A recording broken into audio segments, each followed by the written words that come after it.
क्यों भाई, रत्नागिरी सिंधुदुर्ग वालों की आवाज को क्या हो गया है? ऐसी आवाज नहीं चलती है। शिवाजी महाराज की भूमि है भाई। मोदी जी को तीसरी बार प्रधानमंत्री बनाना है या नहीं बनाना है?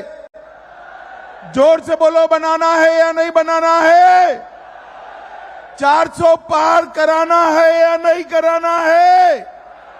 अगर कराना है तो दोनों हाथ उठाइए, उठाइए दोनों हाथ, विजय के संकल्प की मुट्ठी बींचिए और प्रचंड आवाज से बोलिए, भारत माता की वंदे, जय श्री राम, जय जय श्री राम।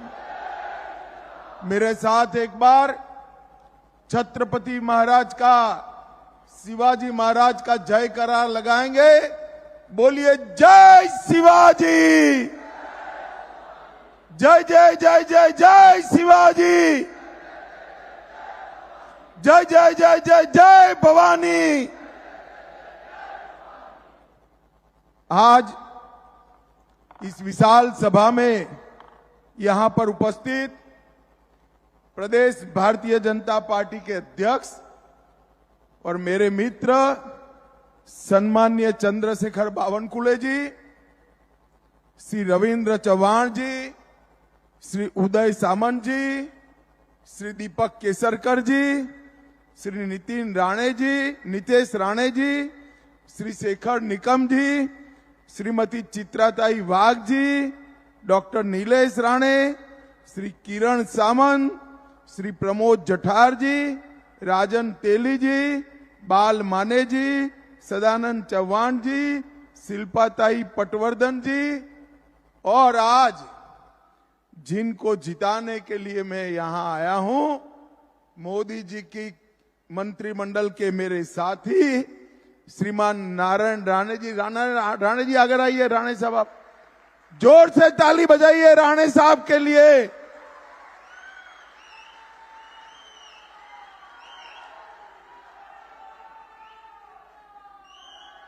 और आज इस विशाल सभा में आए हुए प्यारे भाइयों, बहनों, माताओं और मेरे जिगर के टुकड़े जैसे युवा मित्रों, आप सभी को मेरा राम राम। मित्रों, मेरा सौभाग्य है कि आज कोंकण सिंधुदुर्ग की इस भूमि पर, रत्नागिरी सिंधुदुर्ग की इस भूमि पर मैं आप लोगों के सामने खड़ा हूं। ऐतिहासिक सिंधुदुर्ग किला जो आज भी पूरी दुनिया को हिंदवी स्वराज की याद दिलाता है, वो यहीं पर स्थित है। यहीं पर से शिवाजी महाराज ने न केवल दिल्ली तक, दिल्ली से बाहर भी पूरे समंदर को हिंदुत्व की स्थापना के लिए वर्चस्व लाने का काम शिवाजी महाराज ने किया था। भाइयों बहनों, ये रत्नागिरी तिलक महाराज का भी जन्मभूमि है। लोकमान्य बाल गंगाधर तिलक जी ने शिवाजी के बाद पहली बार कहा कि स्वराज मेरा जन्मसिद्ध अधिकार है, और अंग्रेजों को ललकारने का काम तिलक महाराज ने किया। यही भूमि है जहां 2 साल वीर सावरकर ने जेल में बिताए और उसके बाद में 13 साल तक रत्नागिरी में रहकर हिंदुत्व की अलग सावरकर जी जगाते रहे। और यही भूमि है जहां 2 भारत रत्न बाहर आए हैं, श्री पीवी काणे और धोंडो केशव कर्वे जी। ये दोनों ने भारत में इस भूमि को बहुत सम्मान दिलाने का काम किया है। भाइयों बहनों, मैं आज रत्नागिरी सिंधुदुर्ग में आया हूं, तब मैं इतना कहना चाहता हूं कि आज क्या ये नकली सेना के अध्यक्ष उद्धव ठाकरे वीर सावरकर जी का नाम अपने भाषण में लेने का हिम्मत कर सकते हैं क्या? बोलिए, कर सकते हैं क्या? अगर सावरकर का नाम लेने से शर्म आती है तो काय की शिवसेना के अध्यक्ष उद्धव जी, आप नकली शिवसेना चला रहे हो। असली शिवसेना एकनाथ शिंदे के साथ। भाई और बहनों, ये चुनाव जो है मोदी जी को तीसरी बार प्रधानमंत्री बनाने का चुनाव। श्रीमान राणे के सामने कमल के निशान पर आप बटन दबाएंगे और राणे जी को वोट दोगे, एक एक वोट मोदी जी को तीसरी बार प्रधानमंत्री बनाने का काम है। भाई और बहनों, मोदी जी को तीसरी बार प्रधानमंत्री बनाने का मत है, मतलब है देश को समृद्ध करना। मोदी जी 10 साल से मनमोहन सिंह 11वें नंबर पे हमारे अर्थतंत्र को छोड़कर गए थे, मोदी जी 5वें नंबर पर लाए। मैं आज एक मोदी गारंटी बताकर जाता हूं, आप तीसरी बार प्रधानमंत्री बना दो, भारत के अर्थतंत्र को संसार में तीसरे नंबर पर मिले। भाइयों बहनों, मोदी जी को प्रधानमंत्री बनाने का मतलब है देश को सुरक्षित बनाना। मुझे बताओ रत्नागिरी सिंधुदुर्ग वालों, ये कश्मीर जो है हमारा है या नहीं है? जोर से बोलो, है या नहीं है? कश्मीर हमारा है, मगर एक खरगे साहब कहते हैं राजस्थान और महाराष्ट्र वालों का कश्मीर से क्या लेन देन। अरे खरगे साहब, आप 80 पार की आयु पार कर गए, मगर रत्नागिरी सिंधुदुर्ग वाले को जान नहीं पाए। रत्नागिरी सिंधुदुर्ग का बच्चा बच्चा कश्मीर के लिए अपनी जान दे सकता है, जान दे सकता। भाई और बहनों, मुझे बताइए, कश्मीर से धारा 370 हटनी चाहिए थी या नहीं हटनी चाहिए थी? जोर से बोलिए, हटनी चाहिए थी या नहीं हटनी चाहिए थी? 70 साल से इस Sharad Pawar and company, Congress and company, जिनकी गोदी में उद्धव जी बैठे हैं, वो 70 साल से धारा 370 को एक अनाथ बच्चे की तरह गोद में बिठाकर खिलाते थे। आपने मोदी जी को दूसरी बार प्रधानमंत्री बनाया। 5 अगस्त 2019 को मोदी जी ने धारा 370 को समाप्त कर दिया और कश्मीर हमेशा के लिए भारत के साथ। उस वक्त मैं उद्धव जी को पूछना चाहता हूं, आप जिनके साथ मुख्यमंत्री बनने के लिए जिनकी चरण में पड़े, जिनके पैर में पड़े, वो कांग्रेस पार्टी और शरद पवार क्या कर रहे थे? वो कांग्रेस पार्टी और शरद पवार धारा 370 हटाने का विरोध कर रहे थे। भाई और बहनों, राहुल बाबा पार्लियामेंट में खड़े हुए और उन्होंने कहा 370 मत हटाइए। मैंने कहा क्यों ना हटाए? तो उन्होंने कहा कश्मीर में खून की नदियां बह जाएगी। अरे राहुल बाबा, 5 साल हो गए, खून की नदियां छोड़ो, किसी की कंकर चलाने की हिम्मत नहीं है। कंकर चलाने ये नरेंद्र मोदी सरकार है। कश्मीर के अंदर लाल चौक पर जाना दुष्कर था, आज लाल चौक पर कृष्ण जन्माष्टमी का जुलूस आन बान और शान के साथ निकल रहा है। भाई और बहनों, मैं आज उद्धव जी को पूछना चाहता हूं, उद्धव जी, महाराष्ट्र की जनता के सामने, बाला साहब के अनुयायियों के सामने स्पष्ट कर दो, आपको मुख्यमंत्री पद चाहिए या धारा 370 के संरक्षक कांग्रेस और एनसीपी चाहिए? और आपको भी तय करना है भाइयों बहनों, जो अपनी गद्दी संभालने के लिए, गद्दी प्राप्त करने के लिए शरद पवार और राहुल गांधी के शरण में जाए, वो महाराष्ट्र का गौरव नहीं संभाल सकते, महाराष्ट्र का गौरव नहीं संभाल सकते। भाइयों बहनों, 10 साल तक सोनिया मनमोहन की सरकार चली इस देश में। आए दिन पाकिस्तान से आलिया मालिया जमालिया घुस जाते थे, बम धमाके करते थे, चले जाते थे। मौनी बाबा मनमोहन सिंह मौन लगाकर दिल्ली में बैठे रहे, क्योंकि उनकी वोट बैंक की उनको चिंता थी। वोट बैंक की उनकी वोट बैंक कौन है मालूम है ना आपको? मालूम है या नहीं है? कांग्रेस की वोट बैंक कौन है मालूम है या नहीं है? भाइयों बहनों, आपने मोदी जी को 14 में प्रधानमंत्री बनाया। उरी और पुलवामा में पाकिस्तान के आतंकवादियों ने हमला किया। 10 ही दिन में मोदी जी ने सर्जिकल स्ट्राइक, एयर स्ट्राइक कर पाकिस्तान के घर में घुसकर आतंकवादियों का सफाया करने का काम। अभी छत्तीसगढ़ में भाजपा सरकार बनी, 29 नक्सलवादी मारे गए। ये कांग्रेस पार्टी कहती है ये फेक एनकाउंटर है। अरे शर्म करो राहुल बाबा, शर्म करो। जिस नक्सलियों ने सैकड़ों लोगों की जान ली, उनकी बचाव करते हो, और उद्धव जी वो राहुल बाबा के शरण में बैठे हैं। भाइयों और बहनों, मुझे बताओ, अयोध्या में राम मंदिर बनना चाहिए था या नहीं बनना चाहिए? अरे जोर से बोलो, बनना चाहिए था या नहीं बनना चाहिए था?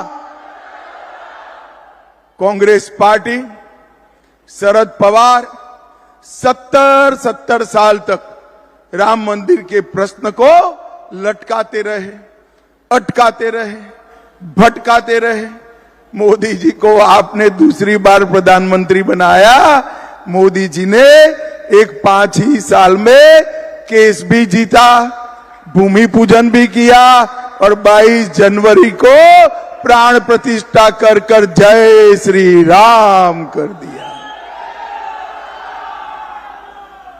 भाई और बहनों, मैं उद्धव ठाकरे को बता सकता हूं, पूछ सकता हूं, और पूछना भी चाहता हूं, क्या उद्धव ठाकरे जी मुंबई में सभा कर कह सकते हैं अयोध्या में राम मंदिर बना वो अच्छा हुआ? पूछ सकते हैं क्या? नहीं पूछ सकते, क्योंकि उनकी वोट बैंक भी अब कांग्रेस की वोट बैंक हो गई है। आप उनकी वोट बैंक नहीं हो भाई। उन्होंने राम मंदिर को अटकाने वालों के साथ मुख्यमंत्री बनने के लिए समाधान करने का काम उद्धव ठाकरे जी ने किया। भाइयों और बहनों, ट्रिपल तलाक हटाना चाहिए या नहीं हटाना चाहिए? जोर से बोलिए। हटाना चाहिए नहीं हटाना चाहिए? मैं उद्धव जी को चैलेंज कर जाता हूं। उद्धव जी कल प्रेस कर बोल दो, मोदी जी ने ट्रिपल तलाक हटाया वो अच्छा किया। वो नहीं बोल पाएंगे। मुझे बताओ भाइयों बहनों, बम धमाका करने वाले PFI पर बैन लगाना चाहिए या नहीं लगाना चाहिए? जोर से बोलो, लगाना चाहिए नहीं लगाना चाहिए? क्या उद्धव ठाकरे कह सकते हैं कि PFI पर बैन लगाए अच्छा हुआ? वो नहीं कह सकते। अरे अब तो दिन आ गए हैं वो जय शिवाजी जय भवानी का नारा लगाते हुए भी डरते हैं। भाइयों बहनों, मोदी जी ने धारा 370 को हटाया, राम मंदिर का मार्ग प्रशस्त किया, PFI पर बैन लगाया और ट्रिपल तलाक समाप्त किया, और देश में यूनिफॉर्म सिविल कोड लाकर मुस्लिम पर्सनल लॉ को समाप्त करने का काम नरेंद्र मोदी जी ने किया। अभी सिर्फ उत्तराखंड में आया है, मोदी जी ने संकल्प पत्र में घोषणा की है कि मोदी जी को तीसरी बार प्रधानमंत्री बना दो। पूरे देश भर में UCC लाने का काम और मुस्लिम पर्सनल लॉ समाप्त करने का काम नरेंद्र मोदी जी। और भाइयों बहनों, कांग्रेस पार्टी ने अपने एजेंडा में कहा है हम ट्रिपल तलाक को वापस लाएंगे, 370 को वापस लाएंगे, पर्सनल लॉ वापस लाएंगे। अब उद्धव जी, कांग्रेस पार्टी के घोषणा पत्र के साथ आप सहमत हो या नहीं हो, बताओ। आप जवाब दीजिएगा उद्धव जी, मौन मत हो जाइएगा। रत्नागिरी सिंधुदुर्ग नहीं, पूरे महाराष्ट्र की जनता आपसे जानना चाहती है कि आप ट्रिपल तलाक के समर्थक हो या हटाओगे, मुस्लिम पर्सनल लॉ के समर्थक हो या हटाना चाहते हो, 370 हटाना चाहते हो या रखना चाहते हो, आतंकवादियों को जवाब देना चाहते हो या वोट बैंक के लिए उनको बिरयानी खिलाना चाहते हो। उद्धव ठाकरे, आपको जवाब देना पड़ेगा, ऐसा नहीं चलेगा। बाला साहब की विरासत ऐसे नहीं मिलती है उद्धव जी। बाला साहब के यहां आपने जन्म लिया, विरासत तो नारायण राणे, एकनाथ शिंदे और राज ठाकरे के पास रह गई, आप कब की पीछे छोड़कर चले गए। भाई और बहनों, ये महाराष्ट्र का चुनाव असली शिवसेना कौन है वो तय करने वाला चुनाव है। भाइयों बहनों, एक प्रकार से ये इंडी अलायंस जो है एक प्रकार से औरंगजेब फैन क्लब बन गई। अब सिंधुदुर्ग रत्नागिरी वालों को तय करना है कि मोदी जी के साथ जाना है या औरंगजेब फैन क्लब के साथ जाना है। भाइयों बहनों, हम जब नाम बदलते हैं औरंगाबाद का, तब भी ये विरोध करते हैं। और उद्धव जी, मैं बताना चाहता हूं, ये नाम संभाजी महाराज के नाम से आपके स्वर्गीय पूज्य पिताजी श्रद्धेय बाला साहब ठाकरे जी ने रखा था, जिनको भाजपा शिवसेना सरकार ने जमीन पर उतारा। भाइयों बहनों, मोदी जी ने ये 10 साल के अंदर गरीबों के कल्याण के लिए ढेर सारे काम किए। मोदी जी ने 60 करोड़ से ज्यादा गरीबों को प्रति व्यक्ति प्रति माह 5 किलो अनाज फ्री ऑफ कॉस्ट देने का काम किया। मोदी जी ने 14 करोड़ शौचालय गरीब माताओं के घर में बनाए। मोदी जी ने 11 करोड़ गरीब माताओं को गैस का सिलेंडर दिया, 3 करोड़ गरीबों को घर दिया और इसके साथ साथ 60 करोड़ लोगों को 5 लाख तक का पूरा स्वास्थ्य का खर्चा मुफ्त में देने का काम नरेंद्र मोदी जी ने किया। और मुझे बताओ सिंधुदुर्ग रत्नागिरी वालों, कोरोना के दोनों टीका आपको लगे हैं या नहीं लगे हैं? हाथ ऊपर कर बताओ, लगे हैं या नहीं लगे हैं? किसी को 25 पैसा भी देना पड़ा है क्या? मोदी जी ने 130 करोड़ लोगों को कॉफी पिलाकर, मुफ्त में 2 टीके लगाकर देश को कोरोना से सुरक्षित करने का काम हमारे नेता नरेंद्र मोदी ने किया। और भाई और बहनों, उस वक्त राहुल बाबा क्या कहते थे? राहुल बाबा कहते थे टीका मत लगाइयो, ये मोदी टीका है। ये तो अच्छा है कि रत्नागिरी सिंधुदुर्ग वाले उनकी सुनते नहीं है, देश में कोई सुनता नहीं है। सबने जाकर टीका लगा दिया।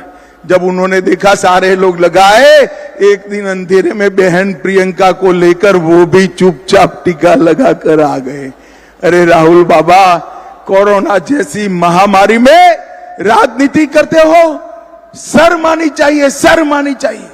और उद्धव जी उस वक्त शरद पवार और राहुल के समर्थन से मुख्यमंत्री थे। कोरोना की खिचड़ी खाने का पाप उद्धव ठाकरे के साथियों ने किया है। मित्रों, कोरोना की खिचड़ी में गबन करने का, भ्रष्टाचार करने का काम इन्होंने किया है। मोदी जी ने कोंकण रेलवे का पूरा इलेक्ट्रिफिकेशन करने का काम किया। सिंधुदुर्ग जिले में हवाई उड़ान शुरू हो चुकी है। वंदे भारत ट्रेन कोंकण के लोगों को मिल चुकी है। 12 स्टेशन नए बनाने की शुरुआत हो चुकी है। एनडीए की सरकार ने काजू बोर्ड बनाकर काजू के खेती करने वाले किसानों के लिए एक बहुत बड़ा फैसला लिया है। और आपके जो आम है ना रत्नागिरी वालों, आपके आम के लिए भी अलग से आम का बोर्ड बनाने का काम भी बहुत जल्दी पूरा होने वाला है। 12,000 से ज्यादा घर सिर्फ रत्नागिरी में बनाए, 11 लाख किसानों को किसान सम्मान निधि दिया, सिंधु दुर्ग में 3 लाख परिवारों को आयुष्मान भारत का फायदा मिला, 84,000 घरों में नल से जल पहुंचा और उज्ज्वला योजना में 1,51,000 माताओं को गैस का सिलेंडर देने का काम नरेंद्र मोदी सरकार ने किया। और मित्रों, मैं मत्स्य पालन करने वाले भाइयों को भी कहना चाहता हूं, 121 करोड़ का प्रोजेक्ट रत्नागिरी डिस्ट्रिक्ट में फिशरीज हार्बर बनाकर अपने मछुआरा भाइयों के लिए बहुत बड़ा काम नरेंद्र मोदी सरकार ने, और 146 करोड़ की प्रोजेक्ट कॉस्ट के साथ सखरी नेट रत्नागिरी डिस्ट्रिक्ट में भी फिशरी हार्बर बन रहा है। भाइयों बहनों, फिश लैंडिंग सेंटर के लिए 51 करोड़ का प्रोजेक्ट 6 स्थानों पर नरेंद्र मोदी जी ने लाया। मैं आज राणे साहब के लिए एक बात बताना चाहता हूं। राणे साहब के मंत्रालय में, उनके नेतृत्व में, मोदी जी के मार्गदर्शन में विश्वकर्मा भाइयों के लिए 13,000 करोड़ का प्रोजेक्ट नरेंद्र मोदी जी ने चालू। मैं मेरे मत क्षेत्र की बात करता हूं, सुथार हो, लुहार हो, मछुआरा हो, सुनार हो, जूते बनाने वाला मोची हो, इस प्रकार के 20 काम करने वाली छोटी छोटी जातियों को ट्रेनिंग भी दिया, साधन भी दिए और 13,000 करोड़ का लोन विदाउट गारंटी दिया। विदाउट गारंटी नहीं दिया, उसका एक बड़ा आदमी गारंटर है।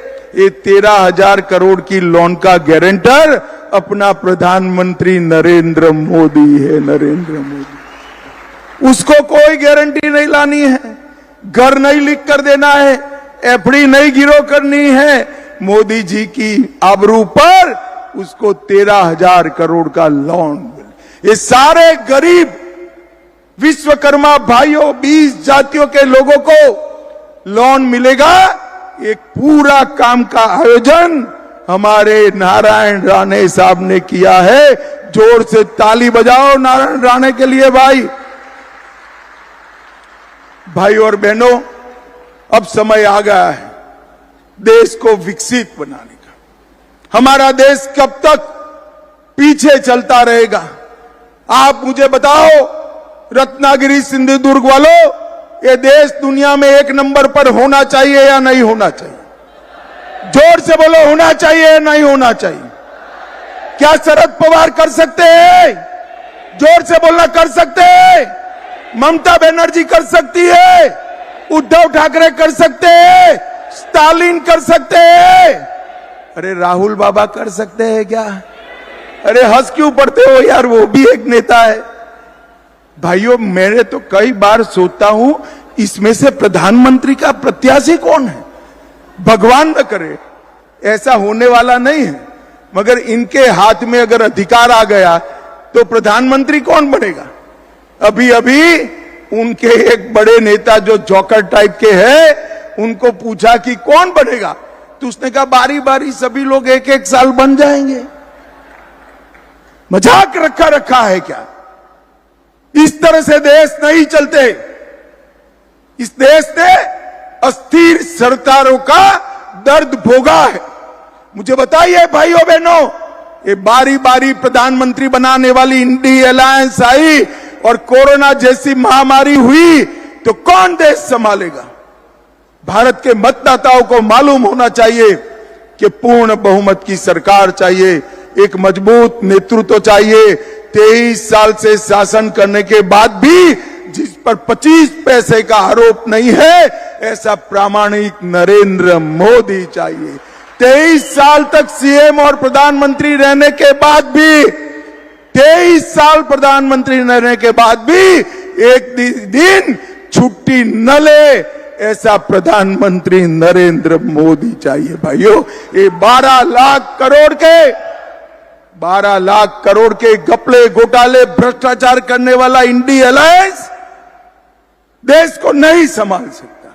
थोड़ी गर्मी बढ़ते ही थाईलैंड में छुट्टी मनाने जाने वाले राहुल गांधी देश को नहीं संभाल सकते। मित्रों, मैं आज आपको विश्वास के साथ कहने आया हूं, इस देश को नंबर 1 पर कोई ले जा सकते हैं तो मेरे और आपके नेता नरेंद्र मोदी ले जा सकते। भाइयों बहनों, महाराष्ट्र के विकास के लिए मोदी जी समर्पित। मैं आज शरद राव जी को पूछना चाहता, शरद पवार साहब बताइए, आप 10 साल यूपीए में रसूखदार मंत्री थे, 10 साल में यूपीए ने महाराष्ट्र के लिए क्या किया? मेरा गला बैठ गया।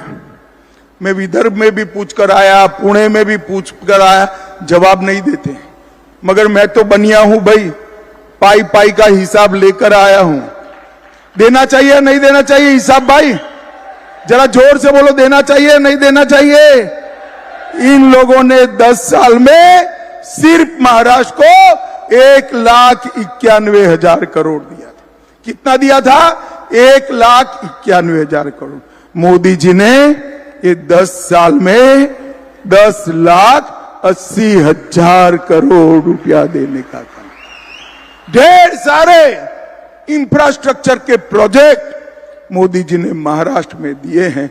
और मैं आपको बताना चाहता हूं, हमारे देवेंद्र फडणवीस ने इन्वेस्टमेंट में भारत में महाराष्ट्र को नंबर 1 बनाने का काम किया है। नंबर 1 बने। माताओं, भाइयों, बहनों, ये लोग देश का विकास नहीं कर सकते, महाराष्ट्र का विकास नहीं कर सकते, देश को सुरक्षित नहीं रख सकते, देश को एक नहीं रख सकते, देश की समस्याओं का समाधान नहीं कर सकते, हिंदुओं के सम्मान के लिए ये कुछ नहीं कर सकते। मैं आपको बताना चाहता हूं, मैं देश में जहां जहां जाता हूं, सभा होने के बाद सब कार्यकर्ता खड़े होते हैं, वो कहते हैं कि हमारे सांसद को मंत्री बनाना। भाई स्वाभाविक रूप से कहते हैं, मगर मोदी जी ने आपको तो बना बनाया मंत्री यहां पर भेज दिया है, रेडीमेड मंत्री दिया है। राणे साहब ने उद्धव जी की दादागिरी के सामने बड़ा संघर्ष किया है। मित्रों, संघर्ष किया है। और राणे साहब अब भारतीय जनता पार्टी में हैं। रत्नागिरी को बहुत बड़ा चेहरा भारतीय जनता पार्टी ने दिया है। मेरा आप सबसे करबद्ध निवेदन है, राणे साहब को उनके राजनीतिक कद के हिसाब से प्रचंड बहुमत से जिताने का काम करिए और मोदी जी के हाथ मजबूत करिए। मुझे बताओ भाइयों बहनों, कमल के निशान पर बटन दबाएंगे क्या? अरे जोर से बोलो, ऐसे क्या बोलते हो? बड़ी दूर से आया हूं मैं। बटन दबाएंगे कमल के निशान पर? नारायण राणे जी को जिताएंगे, 400 पार करेंगे, मोदी जी को तीसरी बार प्रधानमंत्री बनाएंगे। तो मेरे साथ दोनों हाथ उठाइए, उठाइए दोनों हाथ, विजय के संकल्प की मुट्ठी भींच कर बोलिए, जय श्री राम, जय जय श्री राम, वंदे वंदे। आप सभी का बहुत बहुत धन्यवाद, प्रणाम, नमस्कार।